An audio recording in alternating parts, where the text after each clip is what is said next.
Et le voici de retour pour éveiller votre curiosité, apporter un savoir en plus sur des sujets très controversés, mais quand bien même intéressants. Bonjour Eric. Bonjour GG, bonjour tout le monde. Comment ça va ce matin? Bien, super, on est là. On est là, on est présent. Ouais.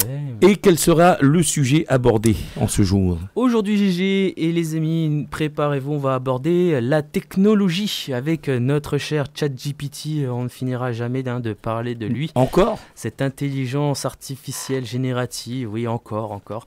Car attention les amis, ChatGPT peut générer de fausses données de qualité pour étayer des hypothèses scientifiques. Bon là je me tire un peu une balle dans le pied.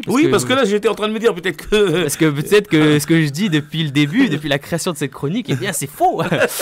Non, vous inquiétez pas, ce sont des données avérées, je ne me base que sur les revues d'articles. Alors il faut savoir qu'on ne peut pas publier aussi facilement qu'on publie un article sur Internet. Un article scientifique, c'est quelque chose qui a été déjà écrit par un scientifique, donc quelqu'un qui a fait de longues études. Après vous me direz, oui, mais bon, ça veut rien dire.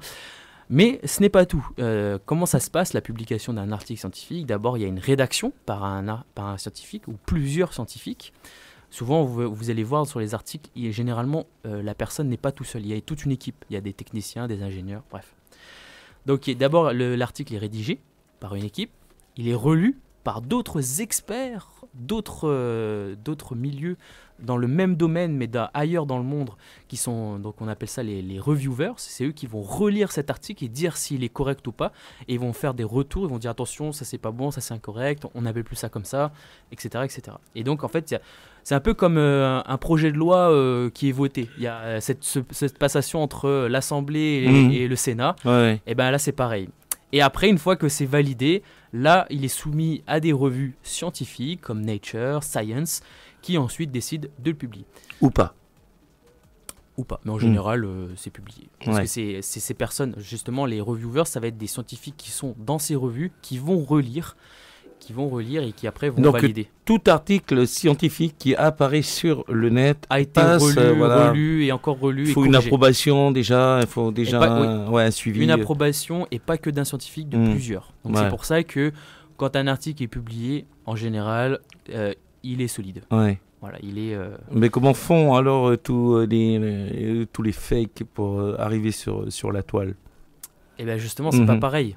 Là, moi demain, si je veux, je peux publier un article pseudo-scientifique, mais sur Internet. Mon article, si je veux le publier dans une revue scientifique, il aura beaucoup plus de mal à passer. D'accord. Là, ce ne sera pas le même process. C'est pour ça que Wikipédia y allez-y avec des pincettes. Et aujourd'hui, apparemment... Donc, c'est pas apparemment, c'est avéré, ChatGPT génère de fausses données de qualité pour étayer ses hypothèses scientifiques. Donc attention à ce que vous les ayez toujours un esprit critique. Depuis son lancement au premier trimestre de cette année, la version GPT-4 s'est distinguée par une nette amélioration dans la qualité sémantique de ses réponses générées. Alors récemment, ses capacités ont été élargies avec l'ADA, je ne parle pas de la société de location de voitures, mais l'Advanced Data Analysis, un modèle intégrant le langage de programmation Python permettant d'effectuer des analyses statistiques et de créer des visualisations de données. Bref, en tout cas, c'est pour dire que la version GPT-4 est bien meilleure que celle précédente. Et bien que GPT-4 ADA puisse accélérer la recherche scientifique, des experts s'inquiètent de son utilisation éthique. Le modèle pourrait générer des données analytiques et statistiques factices de haute qualité, et des chercheurs italiens ont testé cette possibilité en demandant à cette IA de comparer deux protocoles chirurgicaux pour la kératocone, une maladie oculaire. Et les résultats générés par l'IA étaient en contradiction avec les véritables essais cliniques, démontrant ainsi sa capacité à créer des données non fondées. Et ces résultats soulèvent des préoccupations quant à l'utilisation potentielle de l'IA pour inventer de fausses données semblant authentique pour un lecteur non averti. Et bien que des experts aient pu détecter des incohérences dans les données générées par GPT-4, cela souligne la nécessité d'une mise à jour des protocoles de contrôle qualité des revues scientifiques pour détecter les données potentiellement générées par l'IA.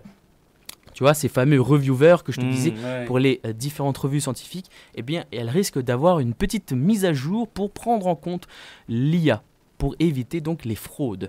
Et les chercheurs soulignent également la possibilité d'utiliser l'IA pour automatiser certains contrôles de qualité, mais notent que l'IA générative pourrait trouver des moyens de contourner ces protocoles.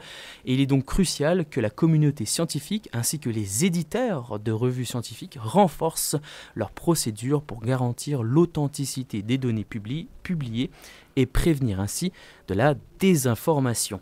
C'était votre chronique technique et n'oubliez pas que la science n'est pas une vérité absolue et les scientifiques ne sont pas des génies innés.